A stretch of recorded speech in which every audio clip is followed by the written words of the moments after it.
नमस्कार, आज है 9 मार्च और ये है अमेरिका लाइव। सबसे पहले नजर डालते हैं आज की खास खबरों पर।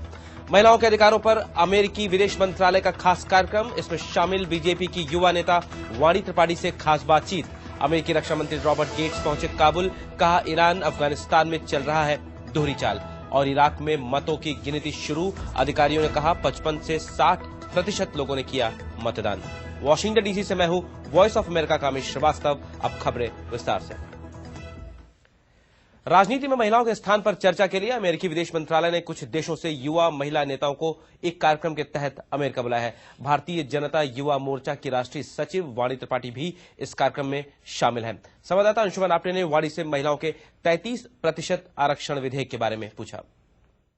तो आरक्षण के बाद का भारत आप किस तरह से बदला हुआ देखते हैं, क्या बदलाव देखते हैं और क्या भारत एक और अच्छा भारत होगा इस आरक्षण बिल के पारित होने के बाद? बहुत गौरवशाली मुझे लगता है भविष्य होगा 33% आरक्षण जब संसद में महिलाओं को मिल जाएगा। मैं याद दिलाना चाहूंगी कि देश का इतिहास ये है कि 16 वर्ष पहले जब पंचायत समितियों में और लोकल गवर्नेंस में हमने महिलाओं को आरक्षण दिया था, तो एक स्टडी बताती है कि जो महिला सरपंच उस वक्त चुनी गई वो अगली 2 बार भी चुनकर आई। यानी उनका काम इतना संवेदनशील था, कम्युनिटी डेवलपमेंट को लेकर उन्होंने इतना काम किया।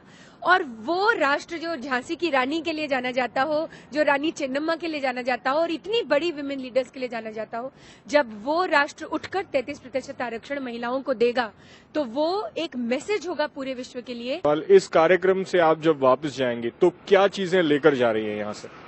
देखिए, मुझे यूएस का फेडरलिज्म, अमेरिका का फेडरलिज्म हमेशा बहुत ही ज्यादा आकर्षित करता रहा है। जिस तरह से व्यक्ति और समाज के बीच का हमेशा विवाद रहा है राजनीतिक प्रजातंत्रों में, उसको लेकर यूएस ने बहुत ज्यादा बड़ी एक पुरजोर पहल की है। प्रेसिडेंट बैरक ओबामा जिस तरह चुनाव लड़े और जीते, पहली बार एक ऐसा व्यक्ति जिसका किसी ने नाम नहीं सुना था, he just got up one day and he decided that I am going to be the next president of United States of America. I think मुझे लगता है कि ये आजाद ख्याली और राजनीति में आजादी का बहुत बड़ा एक परिप्रेक्ष्य है। अंतर्राष्ट्रीय महिला दिवस के मौके पर अमेरिकी विदेश मंत्री हिलरी क्लिंटन ने कहा कि अमेरिका महिलाओं की तरक्की को अपनी विदेश नीति का एक बड़ा हिस्सा बना रहा है। दुनिया भर की महिलाओं और लड़कियों की संभावनाओं में निवेश सही तरीका है वैश्विक आर्थिक प्रगति, राजनीतिक स्थिरता लाने का और दुनिया भर में महिलाओं और पुरुषों के लिए संपन्नता लाने का भी।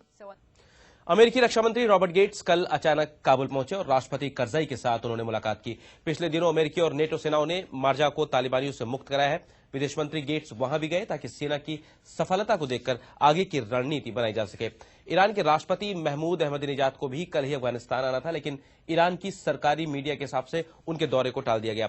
पत्रकारों के साथ बातचीत में गेट्स ने कहा कि ईरान अफगानिस्तान में दोहरी चाल चल रहा है। एक तरफ तो वो अफगानी सरकार के साथ अच्छे संबंध बनाना चाहता है और दूसरी तरफ हमें तकलीफ पहुंचाने के लिए वो कुछ भी करना चाहता है। गेट्स ने कहा कि ईरान तालिबानियों की मदद कर रहा है, चाहे पैसा देकर या तालिबानियों को किसी भी स्तर की सहायता देकर। धमकियों और हमलों के बावजूद रविवार को इराक में अधिकारियों के मुताबिक 55 से 60% इराकियों ने वोट डाले। राष्ट्रपति ओबामा ने इसे इराक के लोगों के लिए अच्छे भविष्य का संकेत बताया है। राष्ट्रपति ओबामा ने यह भी कहा कि इराक के बेहतर भविष्य के लिए अमेरिका पूरी सहायता देगा। युद्ध की जिम्मेदारी से समाप्ति करते हुए और इराकी जनता को उनके भविष्य का जिम्मा खुद उठाने के लिए काबिल बनाते हुए इस प्रयास में अमेरिका उनका पूरा साथ देगा। 2003 के अमेरिकी हमले के बाद दूसरे इराकी संसदीय चुनावों में आरंभिक गिनती के मुताबिक प्रधानमंत्री नूरी अल मलिकी के नेतृत्व वाला गुट शिया बहुल इलाकों में आगे चल रहा है। आधिकारिक नतीजे आने में कुछ देर लग जाएंगे। अमेरिका लाइव आप हमारी वेबसाइट www.voasamachaar.com पर भी देख सकते हैं। अमेरिका लाइव के बारे में अपनी राय हमें americalive@voanews.com पर भेजना ना भूलें। अमेरिका की बड़ी खबरों के साथ कल फिर मिलेंगे। नमस्कार।